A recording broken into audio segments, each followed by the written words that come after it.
Page 18, Shaving a Haircut. At the top of the page, they're introducing you to what's known as first and second endings. I should say it's multiple endings because you can have more than two. You can have 1, 2, 3, 4, whatever. And they can be combined and all kinds of wonderful things can happen. But it's fairly logical and it's not hard to figure out once you understand how they work. Take a look at the top of page 19. The last two measures, you see there's a 1 and a line above the measure, and then the last measure there's a 2 and a line above it. Those are the endings. So when you're playing this, you go through and you play the first ending the first time. There's a repeat sign. Doesn't have to be a repeat sign. Sometimes there's no repeat sign and you go on. This has a repeat sign, so you'd repeat back to the reverse repeat sign over on top of page 18 and you play that part again. But now this is the second time you've played it, therefore you don't play the first ending again, you only get it one time. You skip that measure and play the second ending and then go on. So you play the first ending the first time, the second ending the second time. And that's how they work. And you, as I said, you can have a third ending and a fourth ending, and it depends on how many times you're going to play that section or that part of it. Now, for shaving a haircut, this is in 4/4 time. There's 2/8 notes in the first measure, so that's a pickup measure or an anacrusis, whatever. Which means there should be a measure somewhere else with just 3 beats in it, because in 4/4 time, every measure's got to have 4 beats. Well, if you look at the end, you see the last measure has 4 beats in it? I believe that's an error. It should only have 3 beats in it because of the pickup measure at the beginning. Every measure's got to have 4 beats. I've noticed this in a number of these method books. They make this error. No. I'm not going to tell them. You can tell them. But the point is, we're coming in on beat 4. So it's 4 and 1. So right hand first, just to make sure we have the notes and the fingerings and the rhythms. In the right hand, the 2/8 notes should be a problem. You're here. That puts your hand in this position more or less. But if you look at the next measure, you see you have an E and a C. Well, your thumb has to come down. So really you're in this position, where the thumb's going to cover 2 notes. That's fine. So it's 4 and 1 and 2 and 3 and 4 and 1 and 2. The second line there, starting with measure 3. You see the little numbers with the boxes? Those are measure numbers. Measure 3, 1, 2, 3 and 4 and 1 and 2. Your thumb comes up. And rhythm-wise, that's what that is until you get over to page 19 in the second line. All these accidentals, look out. You're here. Normally we'd like to use the same finger for the accidental that we used for the white key. We can't do that when it's written like that. We just use that finger. We're not going to use it again if we can help it. Sometimes you have to, but we don't have to here. So we're just going to do a 2, and that brings the thumb up to the G. We're scrunching up.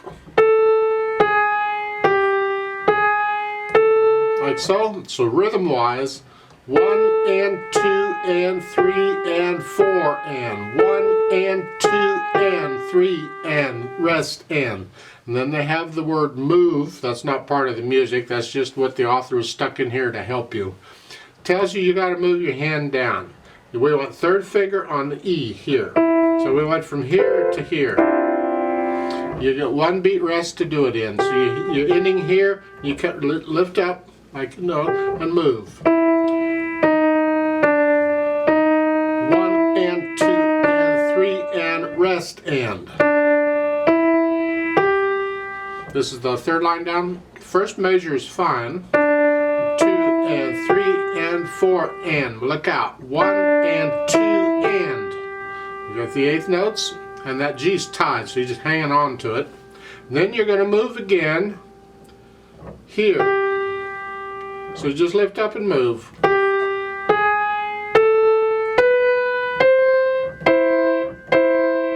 Last line. 1, 2, 3, 4. 1, 2.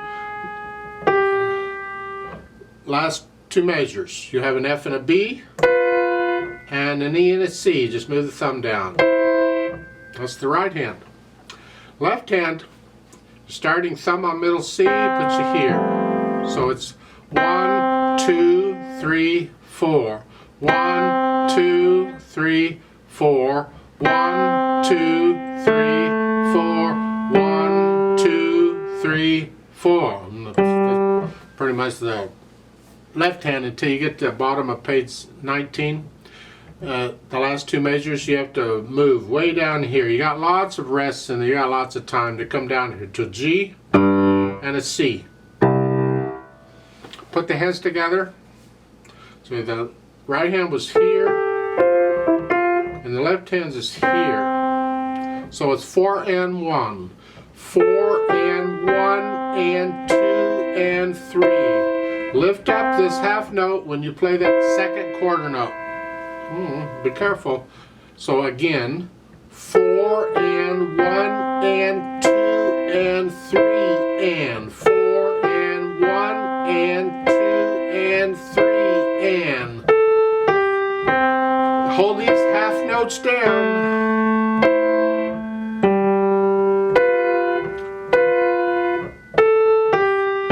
And 2 and 3 and.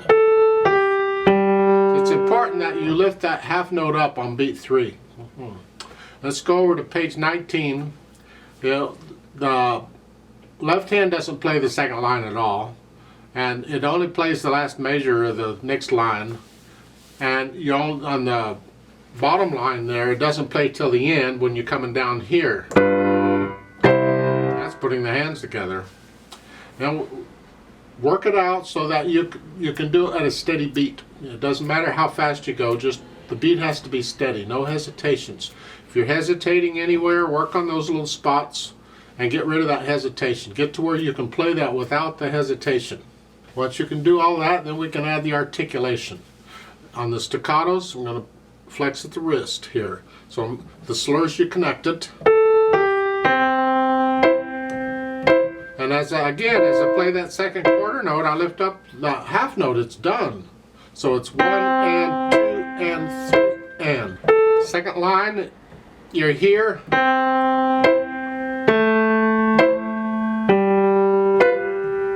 See, the left hand, you're connecting those. The right hand is staccato, short staccatos. You do that for a while. Let's go to the top of page 19. You're here.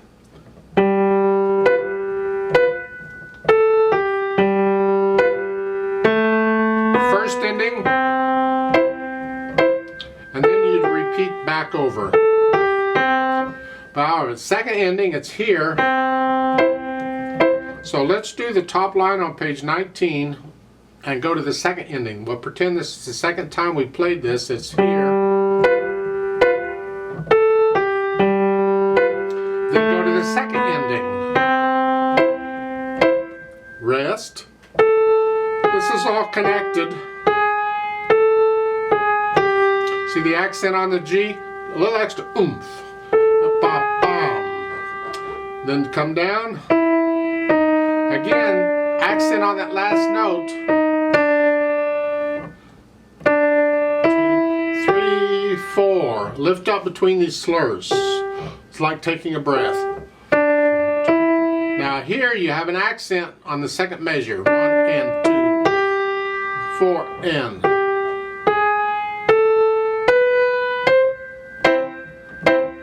Both hands is staccato there. And then the last line, 2, accent on the A flat.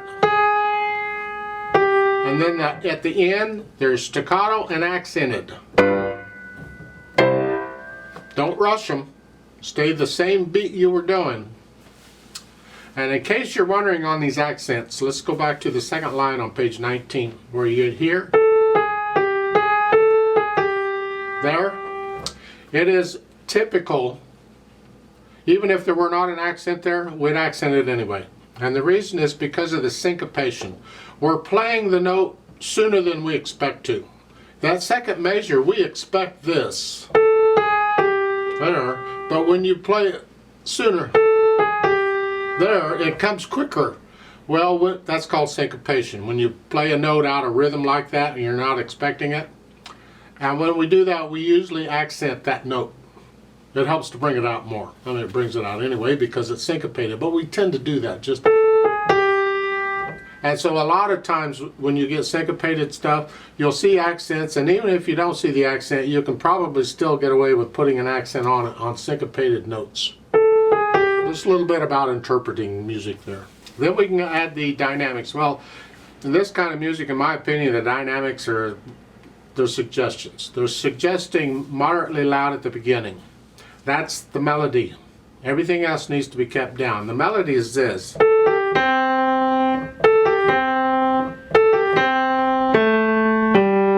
All that's medium loud. These chords, keep them down a little bit. Keep them down to a moderately soft to a soft. So it's here.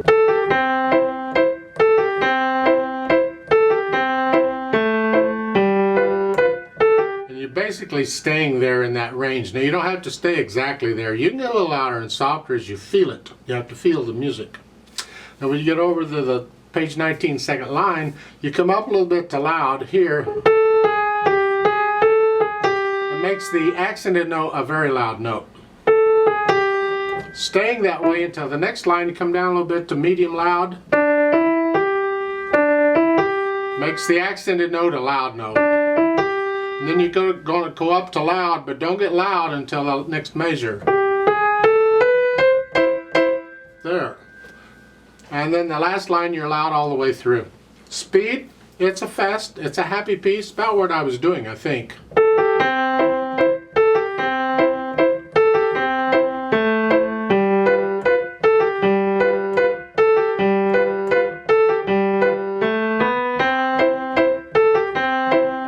So, about that speed eventually. It has to be your fast, not mine. And it has to be accurate and even and controlled and the whole bit. So, don't go beyond your speed limits. You'll get faster as you get better with the piano. You take it at your speed, and that's good enough. Now, I'd like to play this with you very slowly to double check the notes and the rhythms. Not going to do any dynamics. I will do the accents, or I'll try to. So I'll give us 3 counts because we come in on beat 4. And I am going to take the repeat, so we do first and second endings too. 1, ready, and go, and.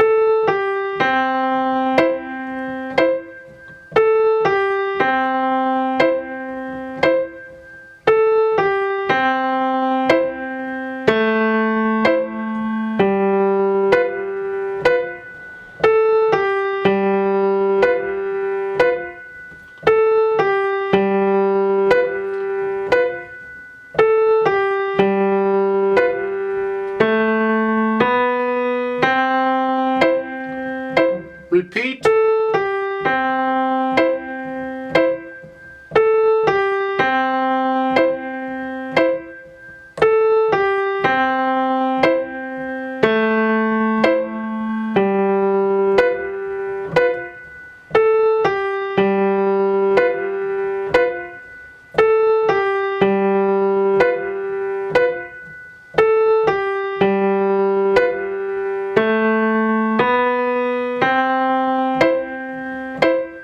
Rest.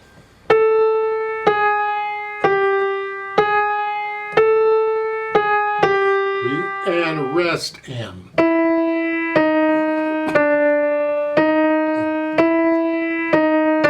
With that rest in. 3 and 4 and. 3 and 4 and.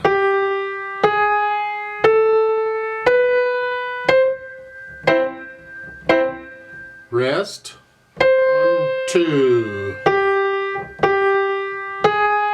2, 3, 4. 1, 2, 3, 4. 1, 2, 3, 4. There is a duet part for this, the bottom of page 18. See that ugly mess there? I'll try and play that, and you play what you just played.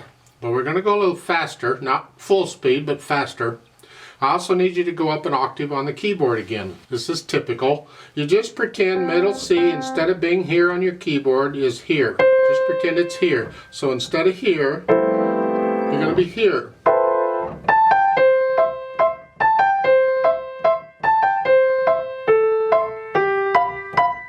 So I'll give us 3 counts and we come in. Now the teacher part, there's some rests in there. I don't want to be resting too much. So on the first beat, when you'd be by yourself, I'll go ahead and play those notes with you down here. And then I'll do the teacher's part. And then at the end, there's 2 measures of rests as you do this. There's nothing at the teacher's part. You're by yourself. So I'll go ahead and play that with you down here. And then I'll do the teacher's part for the rest of it. So I'll give us 3 counts, and let's try this together slowly. Well, a little faster than we did, but still slow. So go ahead and put your hands up here where they go. Here we go. 1, ready, and go, and.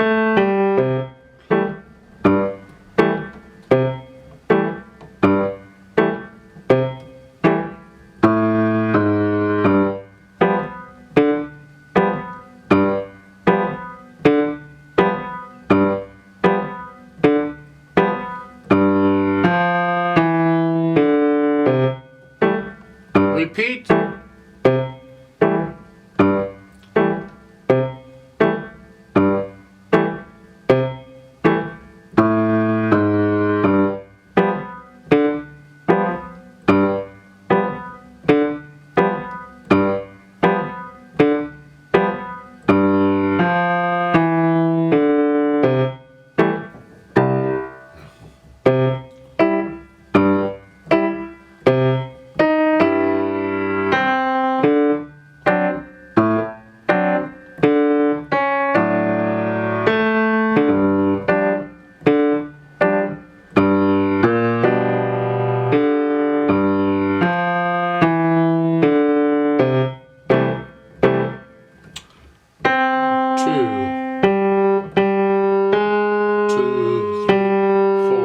One, two, two.